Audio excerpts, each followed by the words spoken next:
Rashi, Goni, All take it right. away. Team Falcons Philippines versus Falcon Maybe the last match Esports. of the day for us. Game Love to see how number this goes, 1. man. Dax on the signature Hayabusa against a very valid challenger from Team Falcons. Let's see, ladies and gentlemen, the line of dawn. Here we go. For game 1, our last match is Philippines against Myanmar. Who do you got? All right. Owgwen's actually playing on the Badang, and we've already mentioned this earlier on today, but there are mixed opinions on which role is better suited for that Badang. And honestly, I feel like for Team Falcons, there's some value to that because we know that Owgwen just likes being aggressive. Right now, though, against a Hylas and a Hilda, I am a bit skeptical on how much damage Owgwen will be able to do in this early game, but we'll just have to wait and see to see if that actually is the case. 3 brace smites here from side of Team Falcons. They want some sustainability, durability here, Rashi. Definitely so. Making sure that in those back and forth that Falcon Esports really like to use, right, in the neutral objective contest, Team Falcons will have a bit of an advantage if it keeps going further. We already talked about the value of sustain. It is one of the main things that makes the Bellaric quite a difficult opposition to deal with. But for now, looking at the rest of the emblems, tenacities for both the frontliners of Team Falcons. Along with that, though, agilities on 3 members, trying to augment the rotational speed. We've seen teams shut down Falcon Esports purely by superior roaming and making sure that each lane just keeps getting pressured by constant threats of roams from the other lanes. Yeah, I mean, so far here, both teams definitely rotating. Now it's a setup here. Cheeky setup by Dax, 2v1. flaptzy here, taking some heat. Oh, Shadow Kill wasn't committed there, I believe. Dax, I guess he's saving that Shadow Kill for a short kill elsewhere. Now it's gonna be, okay, Falcon Esports here. Kid X, somehow knocked up, but he's still A-okay. A little back and forth maneuvers there. Falcon Esports, though, having enough sustain as well to just keep in the fight. Royal Milk going in. Oh, careful here, immobilize it as well. Now it's going to be the Shadow Kill saved up. PX7 flickers out of danger, but kyletzy, clutch a retribution, but that's gonna be traded for a kill. And Falcon Esports, they are A-okay for that trade, I believe. His SOD there from Super Marco flies by. Falcon Esports, they didn't get the neutral objective, but I guess it's still, they got something for their efforts. But they were actually forced to use all of their battle spells, so that's not really the best of signs, considering that this is where Falcon Esports usually want to be aggressive, want to be the oppressors in this scenario.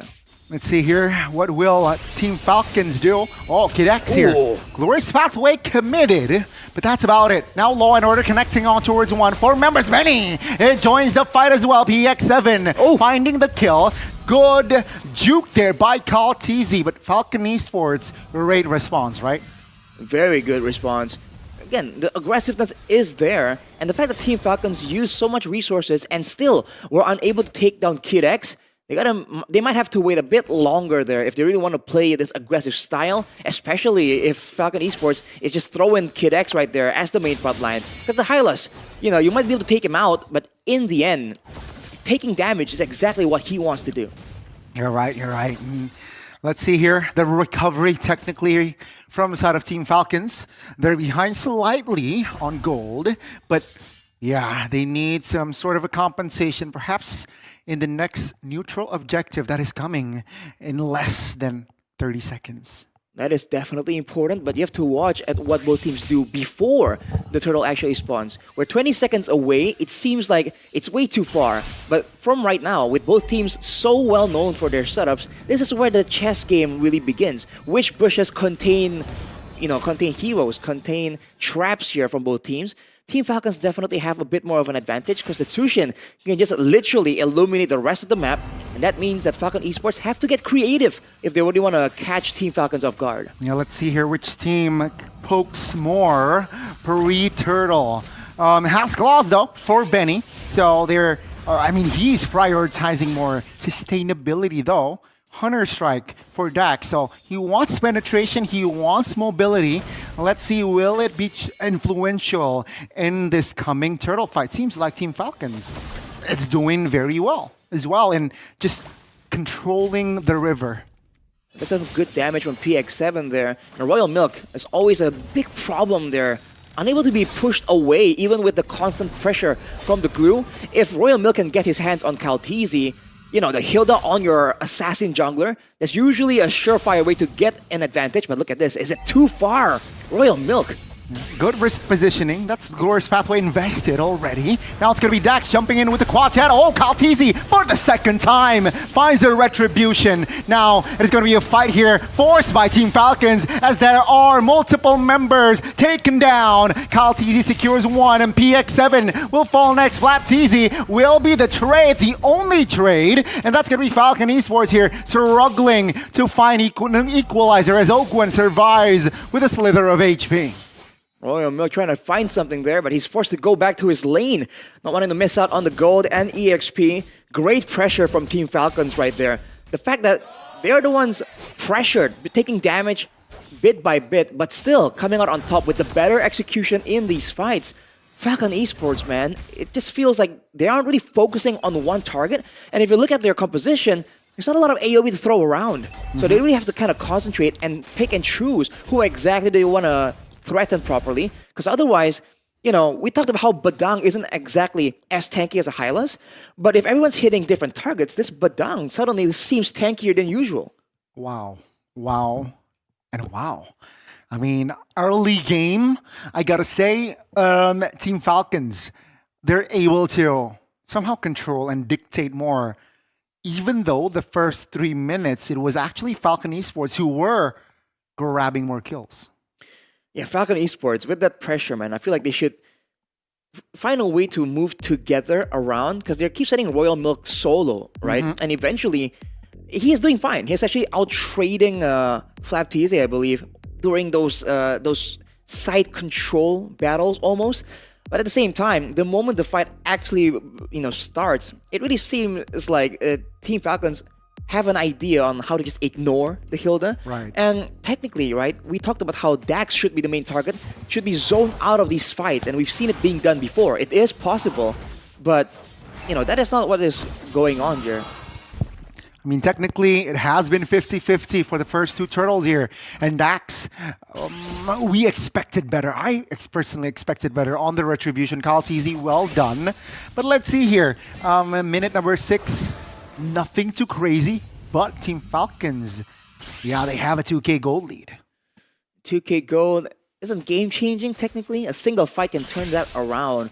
But with Team Falcons pushing the tempo, having heroes like the Tushin that can just continuously stay on the map, right? Not really needing a lot of resources to clear, to skirmish, this can end up being a tough time for Falcon Esports, especially if the pressure starts translating into the jungle, right? They need Dax to be on curve because it's already an uphill battle trying to retreat against a Suyo, but against a Suyo of kyletzy, you know, there's extra levels of difficulty here. Let's see, and also he is an extra level ahead. That's a good Eternal's Guard there. An opening from Falcon Esports. But let's see here, no follow-up here just yet. Royal Milk kinda isolated here. kyletzy is hovering around, but now pheww from the other side, half HP. Good at stun there, but now it is actually a one-member mounted. Now kyletzy trying to buy time for his team as a high loss. Now let's see here, Falcon Esports, can they deliver the damage? SOD connecting, but now it's gonna be kyletzy finding the kill as well as Royal Milk, who will fall. Two members of Falcon Esports here deleted.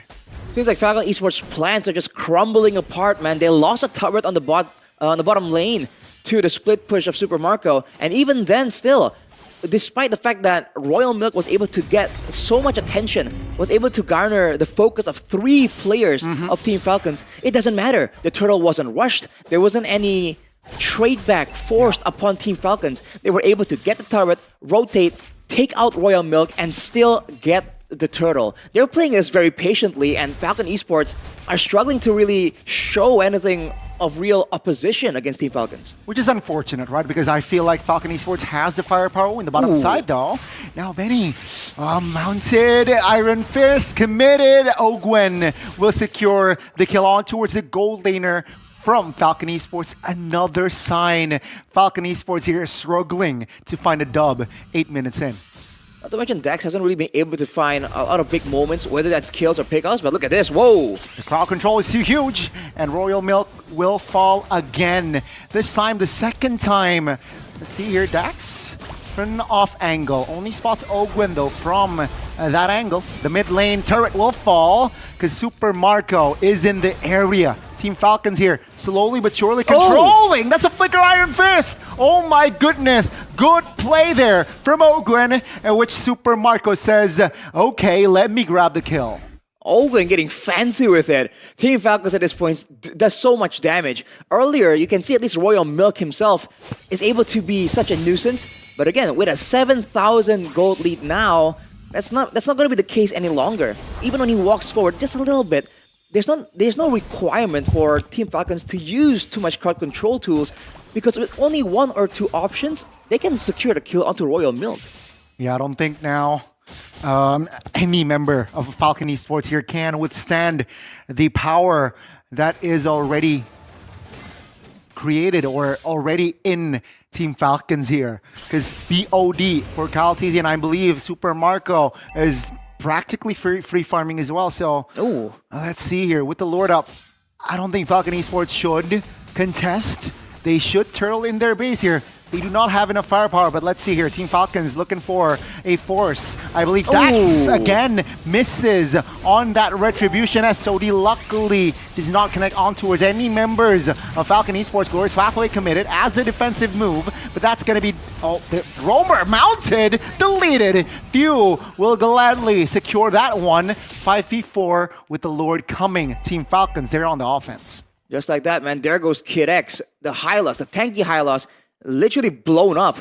Man, that was a bold attempt by Falcon Esports, man. Dax is great, but he's also 2 levels down in the engagement, and he was, again, going up against the Execute, the second skill of the Tsuyo. I feel like that was just a bit too risky. If anything, they should be trying to get what they can, you know, like a pick-off, and sacrifice the neutral objective. It doesn't really seem like they should be able to contest properly. A little bit too risky indeed. Let's see here, Rintalker though, already in the arsenal of Irithel. Top turret will be the main priority. That is the damage there. Base turret number 1 in the top lane has been taken down. Falcon Esports hit the reset button again. Take a look at Team Falcons though, applying every pressure on every angle. Oh, a few good response there. Repositioning. It does seem like with the First Lord, Team Falcons might be able to grab all 3 turrets. It's just so difficult because at this point, I mean, we saw earlier, Super Marco has the Wind of Nature, so even Dax can't really do much, even if Beni dives in with him. Oh, even with the Mother Gun, but look at this! flaptzy find a new 2-man immobilization. kyletzy deleted. That's going to be Falcon Esports collecting a kill. A 2-for-1 still favoring Team Falcons. They're looking for the end. As Super Marco is just leading everybody inside the base. Super Marco collects a double. Will not even look for the triple, as the main base will be the priority, and Team Falcons finds game 1. Just like that, the domination of Team Falcons, shutting down everything. The distractions, the rotations, the strong laning, none of it